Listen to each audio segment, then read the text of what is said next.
so one of the things that's pretty consistent in your story and what you're talking about right now is your passion, your purpose, you feeling that you belong here. Can we talk about the money side?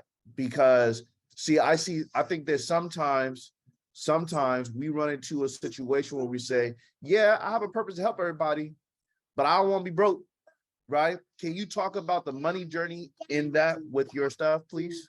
Yes. Yes, and especially being out here in the Bay Area where if you make above 85, it's still not hitting on anything. So no disrespect to anybody. An article came out saying if you make $101,000 or 102, I think, you're still considered poverty level in the Bay Area. Yeah. Yeah.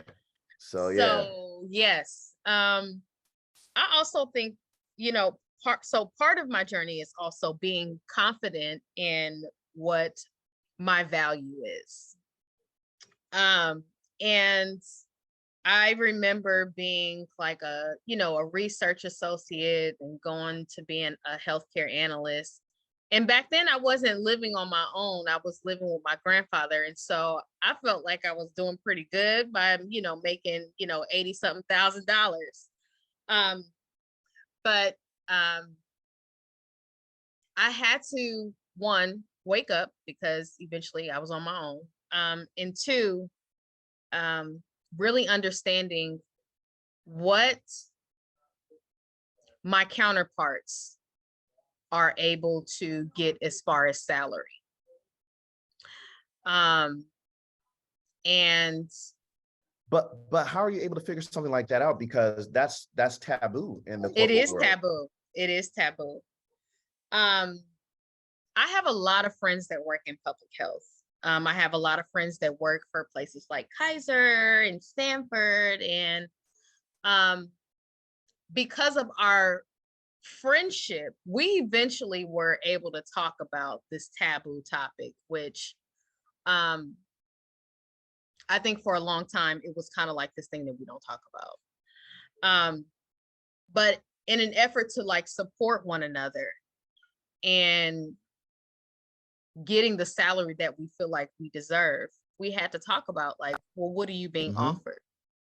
And I found that I had such a lack of confidence in naming what that number should be, for different roles. And I also, in my own growth in working in birth equity in particular, one of the things that I have a friend that I look at as kind of a mentor, and she talks about how women of color are not as confident in negotiating salary, and we feel like we have to have all these different credentials to justify our value. And when you look at white males, they will have not as many credentials and will be very confident in naming what their bottom line is. So part of, and I think it's still like a journey, but I know what I won't take. And being confident in what I bring to an organization. I am very confident in what I bring to an organization. And if you are not going to give me this, I can go. I don't need to be here. And then also working in consulting work and being able to name my number. And also having a mentor, knowing what she was requiring in her number. She's an older white woman. I think mentors, having that conversation with mentors that have already walked that path has been really helpful to me, being able to say, oh, I can do just what they're doing. And I have my own way of doing it. And I bring a whole nother value to this organization. And if I can't get that, then I don't need to be with this organization. So I think you answered my question, because I was going to ask you, how did you work on that confidence? How did you build that confidence? How did you start to ask for things? And from what you're saying, the key to that is mentorship. right? Mhm. On your journey, the key to it was mentorship. Right, Okay. right. I will say that I've had, this is also part of good mentorship, is opening a door for someone and allowing them to shine.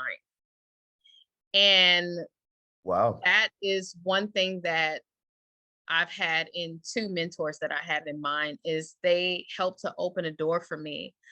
They saw something in me, and because they saw something in me, I'll tell you a little bit. I'll tell you a little story. I was working as an analyst, and I was given this Hmm. opportunity to go through this training and become a coach, a quality improvement coach. And the trainer, who was called a master coach, um, took a liking to me and my style. And Hmm. after I left that job, she reached out to me about a year and a half later and asked me if I would be interested in partnering with her on a contract.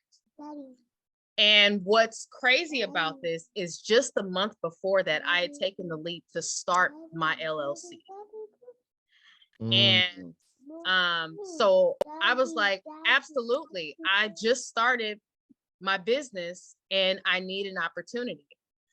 Um, and so we formed a personal relationship, and she like shared some things with me. And this is the other thing about like having a position of power and privilege, and how do you use that power and privilege to be able to open a door for someone else. This is an older white woman, very established. Um, and um, she was very open and transparent with me about things, about, you know, how you create a contract. You know, what are the terms that you negotiate your contract on? How do you network to make sure that you always have opportunities at new contracts? um and so I also take that as part That's of very valuable. what I want to pour into another person, of how do you open the door Yeah. for somebody else after Yeah. you have made it to a certain platform. I, So I could see the value in that just by your story. Like that's pretty good. That's really good actually. So okay. So then with that, can you define, uh-oh, that's my 2-year on the background, y'all. So can you define what success is to you? And how were you able to reach that in your journey in your career? so freedom, and freedom being, I don't have to sacrifice myself, my integrity. I don't have to sacrifice my time with my new baby, with my family.